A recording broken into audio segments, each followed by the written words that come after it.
प्रधानमंत्री नरेंद्र मोदी इस समय ऑस्ट्रिया के एक दिन के दौरे पर है और इस दौरान प्रधानमंत्री मोदी ने भारत ऑस्ट्रिया का संयुक्त घोषणा पत्र जारी किया। इस दौरान उन्होंने कहा कि मेरी ये यात्रा विशेष और ऐतिहासिक है। हमने दशकों के सहयोग का खाका तैयार किया है। कहा कि मेरे और चांसलर नेहमर के बीच बहुत सार्थक बातचीत हुई है। हमने आपसी सहयोग को और मजबूत करने के लिए नई संभावनाओं की पहचान की है। हमने फैसला लिया है कि संबंधों को स्ट्रेटेजिक दिशा प्रदान की जाएगी। हम दोनों आतंकवाद की कठोर निंदा करते हैं। हम सहमत है कि ये किसी भी रूप में स्वीकार्य नहीं है। इसको किसी तरह भी न्यायोचित नहीं ठहराया जा सकता।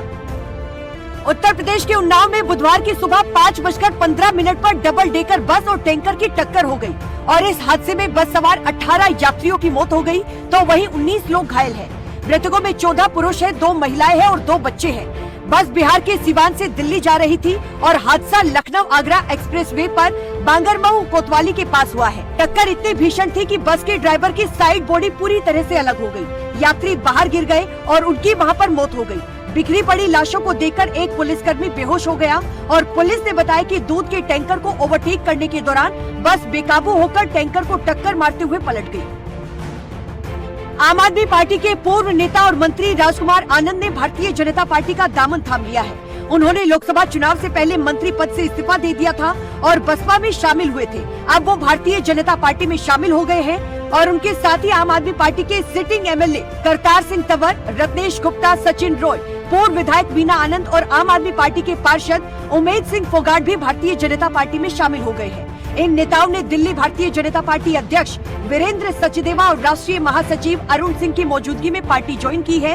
पिछले दिनों अप्रैल में राजकुमार आनंद ने भ्रष्टाचार पर पार्टी की नीति पर असंतोष जताते हुए मंत्रिमंडल से इस्तीफा दे दिया था और उनका इस्तीफा सीधे तौर पर शराब नीति मामले से जुड़ा था, जिसमें मुख्यमंत्री अरविंद केजरीवाल और पूर्व उप मुख्यमंत्री मनीष सिसोदिया के साथ प्रमुख नेताओं को गिरफ्तार किया गया था। Mumbai hit and run case के आरोपी और शिवसेना नेता राजेश शाह के बेटे मिहिर शाह को पुलिस ने गिरफ्तार कर लिया है। घटना के तीसरे दिन यानी कि करीब 60 घंटे के बाद पुलिस उसे पकड़ने में कामयाब हुई और सूत्रों के मुताबिक एक्सीडेंट के बाद मिहिर शाह ने सबसे पहले अपने पिता को फोन किया। उन्होंने ही उसे भागने के लिए कहा था। इसके बाद मिहिर शाह BMW कार और ड्राइवर को बांद्रा के कला नगर के पास छोड़कर रिक्शा से गोरेगांव में अपनी गर्लफ्रेंड के पास गया। गर्लफ्रेंड ने मिहिर शाह की बहन को फोन पर घटना की जानकारी दी और पुलिस ने बताया कि 9 जुलाई की सुबह उसके दोस्त ने 15 मिनट के लिए अपना फोन ऑन किया। इसी बीच पुलिस को उसकी लोकेशन मिल गई और मिहिर शाह को गिरफ्तार कर लिया गया। इसके बाद पुलिस ने रिजॉर्ट से उसकी मां और उसकी बहनों को भी हिरासत में ले लिया है। इसके अलावा मुख्यमंत्री एकनाथ शिंदे के आदेश के बाद बुधवार यानी कि 10 जुलाई को शिवसेना ने राजेश शाह को पालघर में पार्टी के डिप्टी लीडर पद से भी हटा दिया है। हालांकि शाह अभी भी शिवसेना के सदस्य बने हुए हैं। बिहार में राष्ट्रीय जनतांत्रिक गठबंधन यानी कि एनडीए सरकार की अगुवाई कर रही नीतीश कुमार की पार्टी जनता दल यूनाइटेड में पूर्व IAS अधिकारी मनीष वर्मा शामिल हो चुके हैं और मुख्यमंत्री नीतीश के सचिव रह चुके मनीष वर्मा ने JDU ज्वाइन करने के बाद कहा कि पहले नीतीश जी के दिल में था और अब मैं उनके दल में आ गया हूँ। यहाँ मौजूद सभी नेताओं से कुछ न कुछ सीखने को मौका मिला है और मनीष वर्मा ने बतौर IAS अपने करियर प्रतिनियुक्ति पर बिहार आने और फिर मुख्यमंत्री नीतीश के साथ बतौर सचिव 5 साल के सफर की भी चर्चा की है। मनीष ने JDU के कार्यकारी अध्यक्ष संजय झा की मौजूदगी में पार्टी की सदस्यता ली है। संजय झा को भी अभी कुछ दिन पहले ही नई दिल्ली में हुए JDU राष्ट्रीय कार्यकारिणी की बैठक में पार्टी का कार्यकारी अध्यक्ष चुना गया था। सुप्रीम कोर्ट ने बुधवार यानी कि 10 जुलाई को बड़ा फैसला लिया है। कहा कि तलाकशुदा मुस्लिम महिला CRPC की धारा 125 के तहत अपने पति से भरण पोषण की हकदार है। इसके लिए वो याचिका दायर कर सकती है।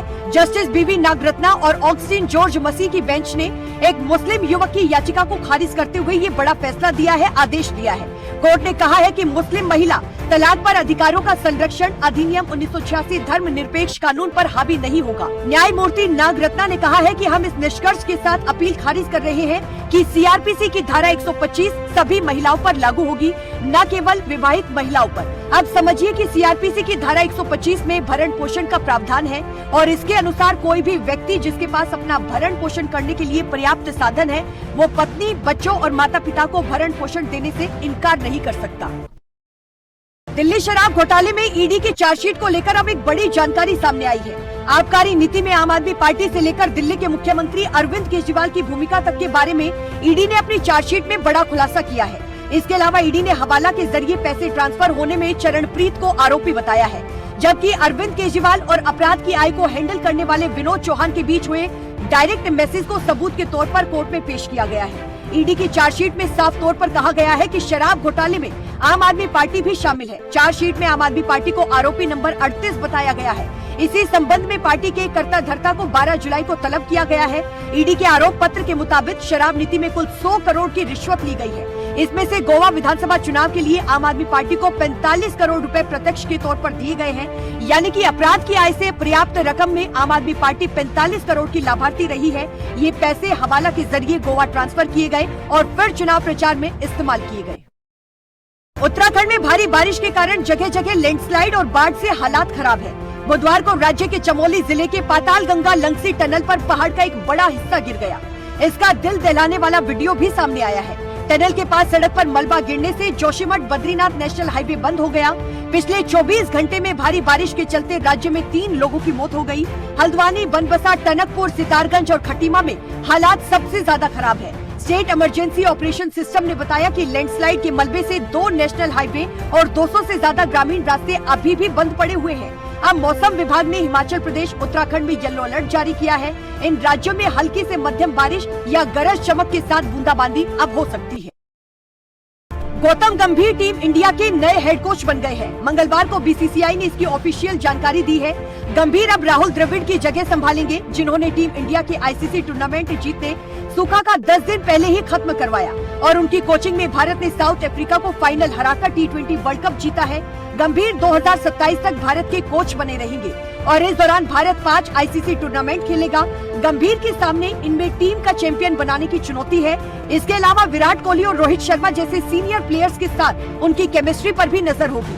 अब गंभीर के सामने 5 चुनौतियां हैं, 5 चैलेंज है। पहला, न्यूजीलैंड, इंग्लैंड और ऑस्ट्रेलिया में टेस्ट सीरीज होनी है, उसका चैलेंज है। दूसरा, अगले 3 साल में 5 आईसीसी टूर्नामेंट है। तीसरा, नई T20 टीम तैयार करना। चौथा, सीनियर प्लेयर्स के साथ केमिस्ट्री और 5वां, ऑल फॉर्मेट लीडर तैयार करना।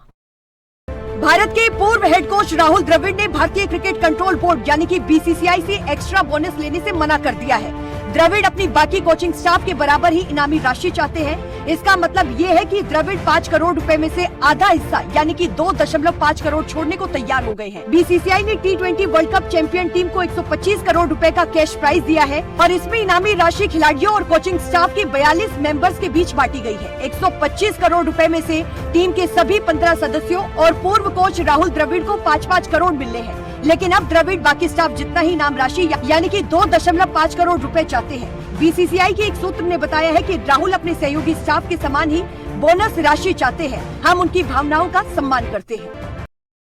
आज के लिए इस वीडियो में बस इतना ही। अगर आपको वीडियो पसंद आई है तो लाइक करें, शेयर करें और चैनल को सब्सक्राइब करें।